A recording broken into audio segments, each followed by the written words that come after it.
Today on the Torah and Stories podcast, we will be starting a new series. We will be talking about the pros and cons of sports. What is the Hashkafa? What does the Torah tell us about it? And so much more. I'm Yisrael Yudkowsky. You are listening to Torah and Sports with Rabbi Liff.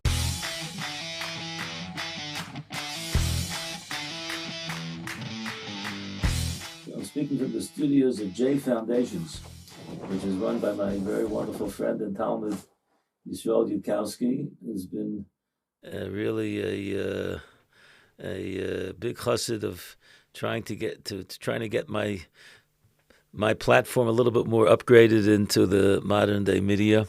And I'm really very, very appreciative of everything that Israel does. And we decided that we're going to try a little bit of a different format, a little bit more like podcast format, with a little bit of introduction by Yisrael. So Yisrael, I'm going to let you start out a little bit. Tell us a little bit about JFoundations, and you have an anniversary coming up. And So tomorrow, November 12th, is 1 year since I started my podcast, Foundations. And we're having an iPhone 13 giveaway. So if you want to join, anyone who would like to be a part of this giveaway, to have a chance of winning the iPhone, send a WhatsApp to +972 557 116 220. The link would be in the description as well. So send a WhatsApp for a chance to win the iPhone. And now, Rabbi, I'm so happy, it's finally happening, Torah and sports. So we've been talking about it for a couple of months now, but it's finally happening. Rabbi, how would you tell us, the connection, Torah, sports, Hashkafa? What does the Torah have to say about sports? Great. So really, we were toying around with this idea of like kind of trying to give a little bit of more like a topic that is very, very relative to the world that we live in. And at the same time, a little more of a fun topic, Torah and sports. Many, many years ago, my first teaching position was in a yeshiva called BMT. BMT was a yeshiva which was founded by the Sachnut, the Jewish agency. And it was run by a wonderful person, Rabbi Horowitz, who gave me my first teaching position. I have a lot of hakaras hatov to him, olav hashalom. And it was, very Zionistic. It was run by the Sachnut. They had, the boys that came from the modern Orthodox world. And BMT, they used to say, was the, acronym of basketball mit-Torah, baseball mit-Torah. We used to say best meal in town, right? Best meal in town, because they give serve very, very good food.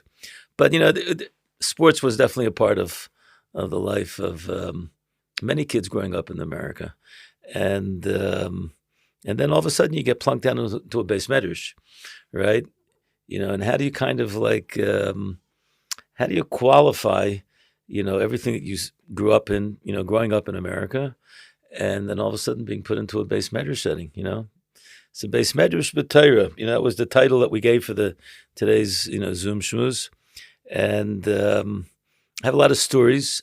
I don't know if we're going to be able to cover it all in one session. So we'll just call this, Torah and Sports episode 1, and then we'll see where it goes from here. There was an episode that took place. There was a wonderful story that took place a couple of years ago with a great Rav, Rabbi Zev Liff, and I think this might be fresh in the minds of still some people. But Rabbi Liff, who's the Rav of Moshav Antisyo, and a lot of times I get confused. Oh, you're Rabbi Liff. Rabbi Liff, I love your stories. I love your svarim. I said, I'm not Rabbi Liff. I'm Rabbi Liff. Rabbi Liff, and we always have a good time whenever we meet. And he's spoken a few times. He spoke in Ner Yaakov. He spoke at Ner Yaakov dinners. We happen to share. Our children are very good friends. And he's a wonderful Talmud Chacham, a special person. So a couple of years ago, there was a story that he went to visit. He has a daughter that was living in Scotland. They were running a kiruv program on the campuses. I think it was in Glasgow. And he went to visit his children, and he had grandchildren there. And it happened to be that while he was there was a friendly match, as they call it in soccer. Matches in soccer, a little different, football in America has a different connotation, but, football throughout the world is soccer. And there was what's called a friendly match between the Israeli national team and I guess the Scottish national team, and it was going to be in a big stadium in Glasgow. And for the Jewish community in Glasgow, especially in the Kiruv program, it was like, it was a big thing. Israel's coming, Israeli flags. We're going to support the Israeli team. And everyone in the community was going. Everyone in the community was going. Chabad, non-Chabad. There was, the one local chassid that was still living in Glasgow was going. So the grandchildren, they said, Saba, Sadie, we're going to this game, and, would you come with us? And Rabbi Liff said, yeah, for sure, I'll go with you, because it was a time for him to bond with his children, his grandchildren. And he didn't even think twice about it. But what happened when he got there?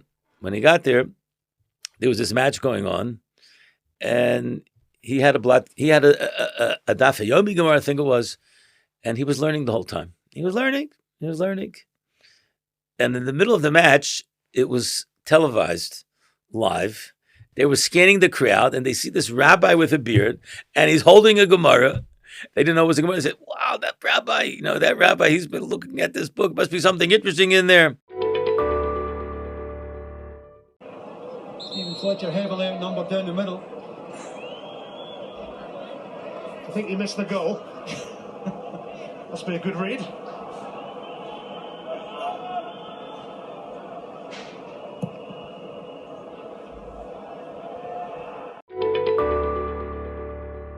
They took the scene of this rabbi, and it ended up going around the world. Rabbi Liff is sitting, and they brought it out. He's just interested in the Gemara. That's what he's interested. And what happened was it went viral.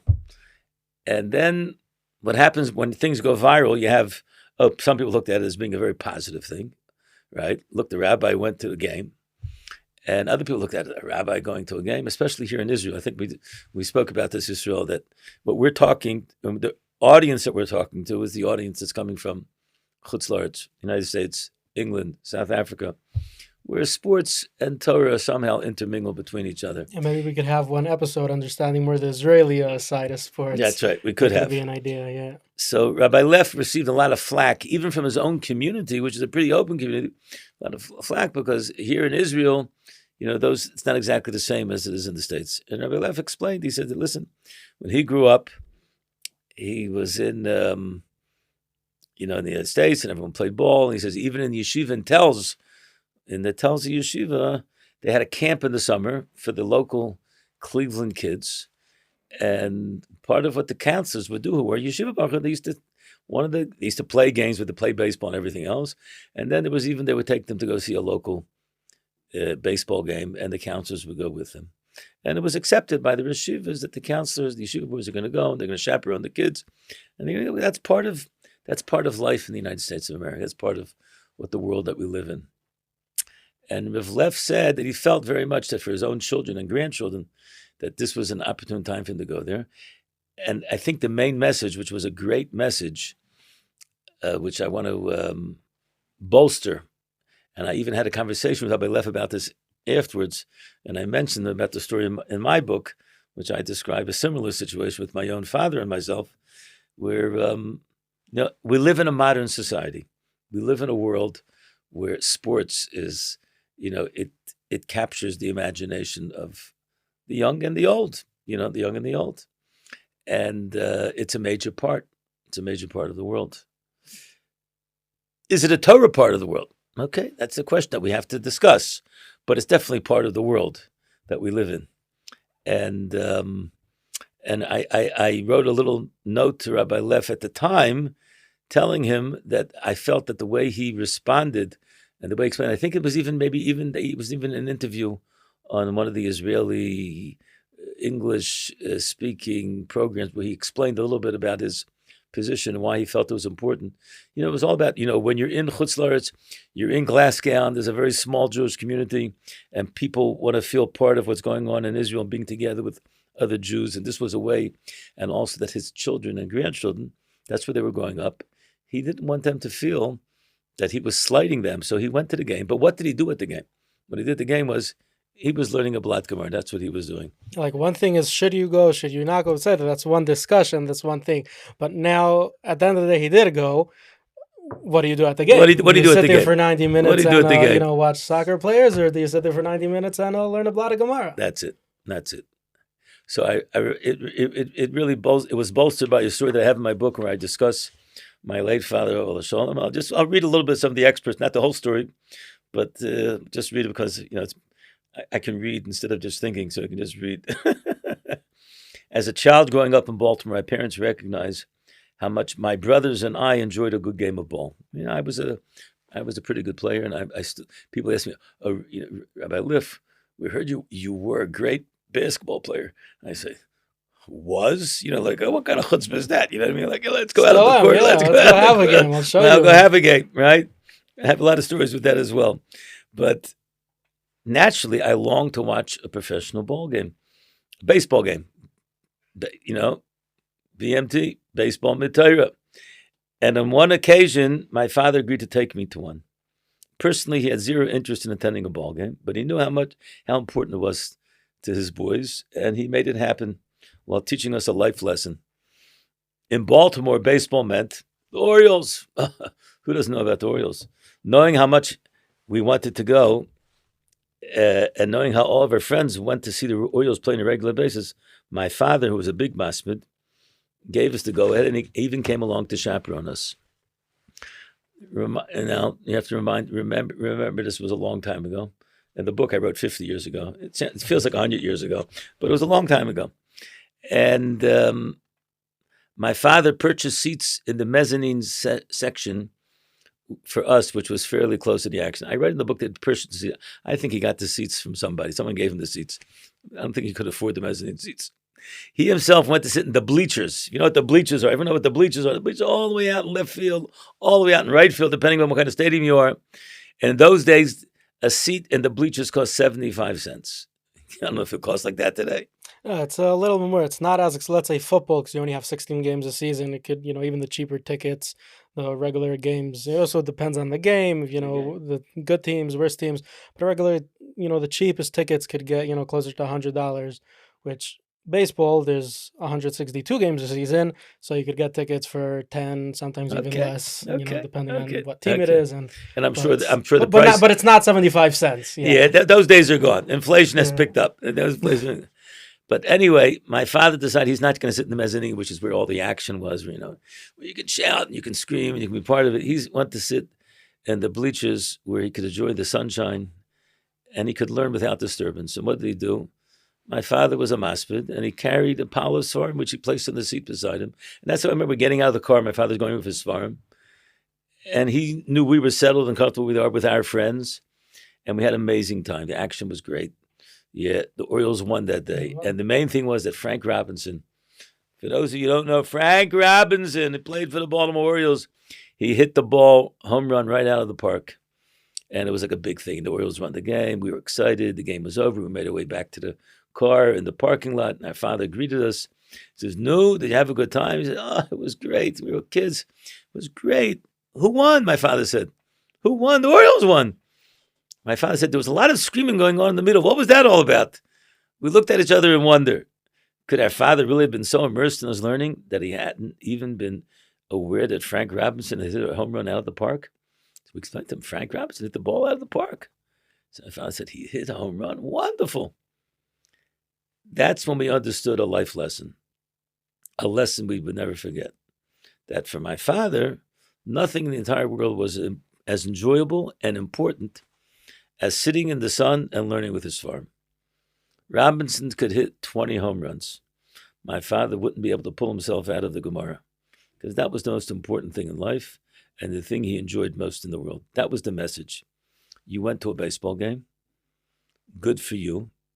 You had a good time. Good for you, because that's what you needed, because you're a kid. But what's the most important thing at the end of the day? Torah. That's the most important thing.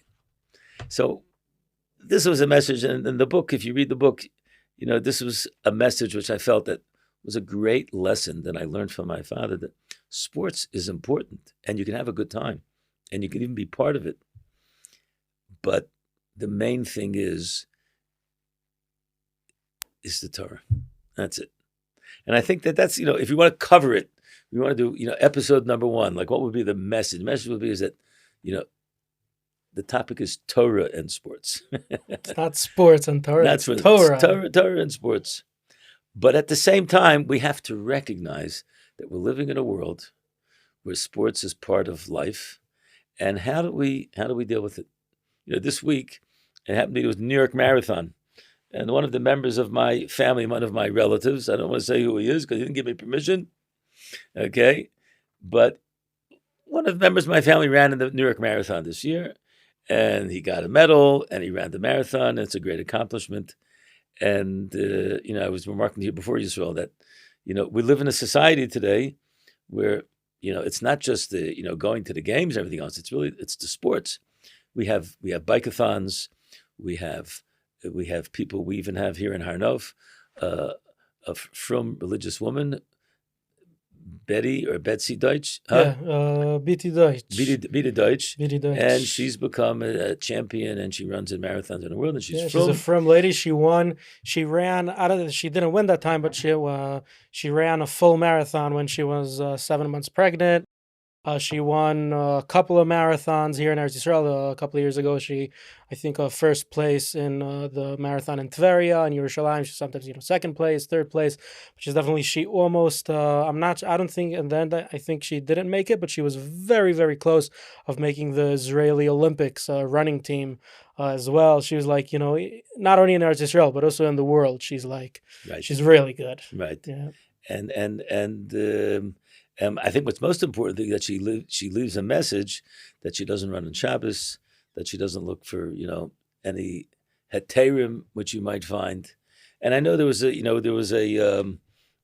news item that went on in the summer. I think it was this past summer that there were two from Orthodox boys who were baseball players, and one of them they got drafted to the MLB. Right. Ellie Kligman and Jacob Steinmetz. Okay. Yeah.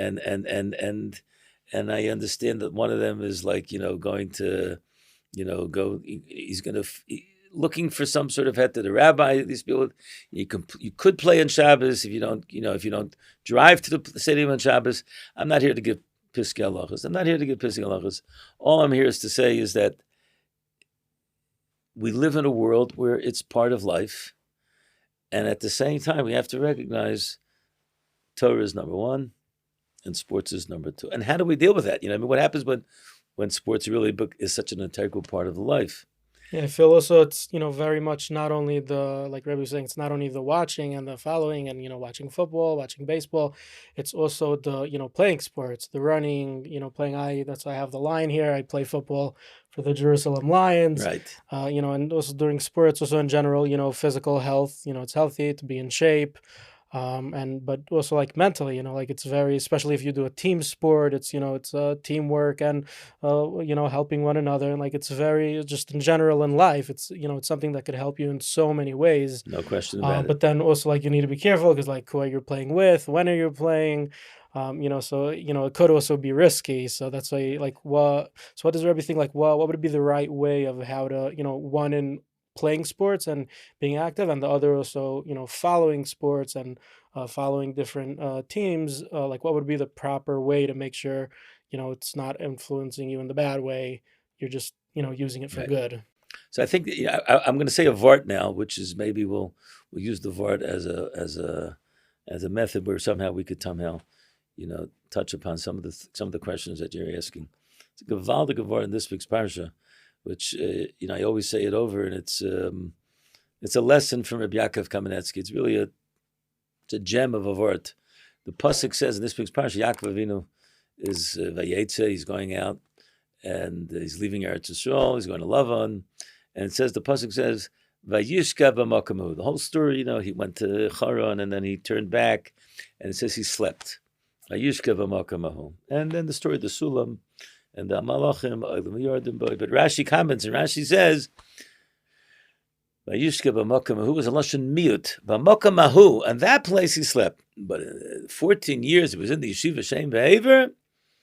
He didn't sleep. 14 years, yeah, he never slept. And I always explained that, it never meant that Yaakov didn't sleep at all, because that's inhumanly possible to do.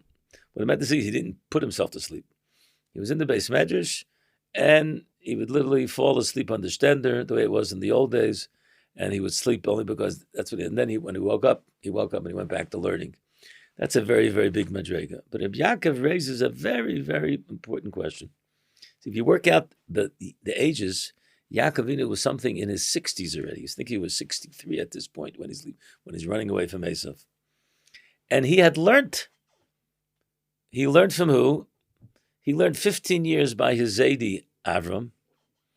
And then he learned, most of the time he learned with Yitzchak. He was in Yitzchak's yeshiva, Avram had yeshiva, Yitzchak had yeshiva. Pretty good yeshivas, you know what I mean? Probably as good as, most of the yeshivas today. Even Brisk, I don't know if they were good as Avram and Yitzchak's yeshiva. And now his mother and his father decide he's got to get away because Esav's on the hunt for him, and he's got to find a wife, and he's got to go to Lavan's house. And they say, go, and we don't want you to marry anybody over here. We want you to find a shidduch over there. And all of a sudden, before he goes, he pops out for 14 years, and he goes to the yeshiva Shem Ve'er. So first of all, how could he not listen to his parents? Kibbut Avim. And the mashal that Rabbi Yaakov says is, your father sends you to the Makola to go buy him, a bag of milk, to get some cereal, and you decide, oh, you're a master, I'm going to go to the yeshiva base medicine to learn, and I'm going to come back. No, your father sent you. You got to be Mekayim the mitzvah Kibbut Avim. So your father sent you got to go be Mekayim the mitzvah Kibbut Avim.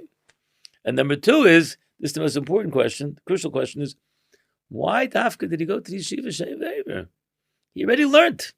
He could learn on his own already.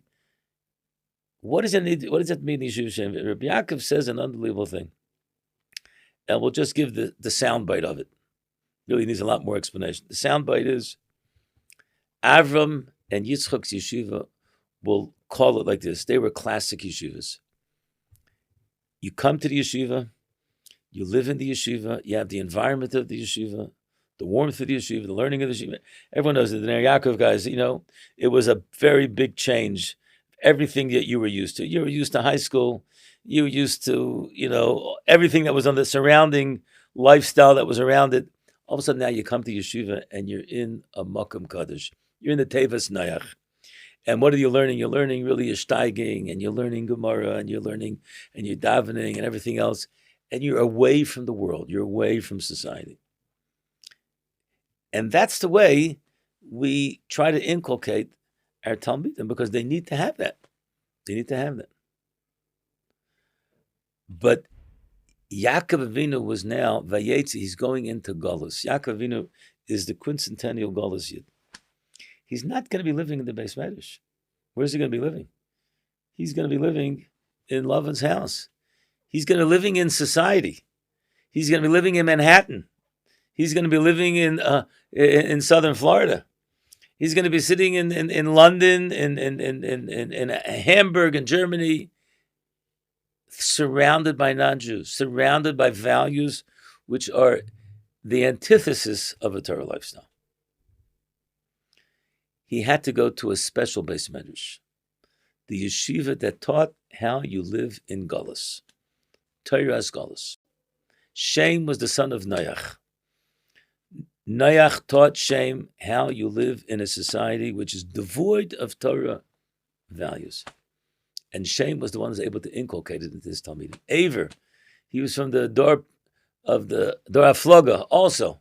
He had honed the Torah of what it is to live in a society and still remain with the same emunah and bitachon to the Rebbeinu Shalom. And therefore Yaakov Avinu felt, I can't go to the house of Lavan like this. It would be derelict for me to take the messages which I got from the Beis Medrash of Avram and Yitzchak without learning the special halachas of Hilchas Golus. How do we live in the Golus? How's a Yid live in the Golus? And therefore he was obligated. The Rabbi Yaakov said the mashal is like this. A father sends his son out to go buy for him daled minim. But he doesn't know anything what's kosher, what's not kosher. So he's got to go and he has to chazer to Mishnah Berurah to see what's kosher. So his father would want him to go and chazer that. He knew that his father Yitzchak would want him to go to the Beis Medrash Shem Ve'er, because he had to learn the Torah of what it is to live in Golus. And I think this is the way we have to look at these things. You're right. These are questions. How do we live in the Golus? So we're going to live in the Golus, and we're going to somehow, we're going to run in a marathon. How do we run a marathon? Do I run like a Yid? Do I run like it? I don't know. Do I wear a yarmulke? Am I proud of my Judaism? Is it something that I wear on my sleeve? Okay. Now, everyone knows the famous story of Sandy Koufax. Sandy Koufax was the pitcher, and he didn't play in the World Series because on a World Series game on Yom Kippur. Now, he wasn't religious, but it made such a statement, a Kiddush Hashem, that a Jew stood up for his values and said, I can't play in Yom Kippur. I can't play in Yom Kippur. And I don't know, who am I to know what the Rebbeinu Shalom's cheshbonos are? But the Gemara says, Yesh kono lama b'sha'achas, yesh kono lama b'kama shonim. Sometimes a person does one act of goodness, shows that his Judaism is something which is steeped inside of him, and that remains with him, and that becomes his Torah. That becomes his Torah. I think the question is, how do we teach these values to our children today? Which is, on one hand, we're not going to be able to run away from society, and we have to, we got to play ball. I had a Rebbe of mine, Rabbi Rafal Green, who was a tremendous Talmid Chacham, and he had tremendous influence on me as a lamdan and everything else. He knew I was a good ball player. So in the summer, when we went away to the Catskills with the yeshiva, he used to say, come over to me, he says, Yeshua, could you please teach my children how to play ball? His children were not exactly so coordinated. So they needed a lot of attention. And I was good at teaching uncoordinated kids how to play ball. He says, but I'm asking you to teach them how to play ball, not to follow all the sports, not to know which teams are ahead and who's got everything else that's going on. I want them to learn what sports are. Sports is a healthy thing. My late father, Olav Shalom, was a big masmid, and he was athletic.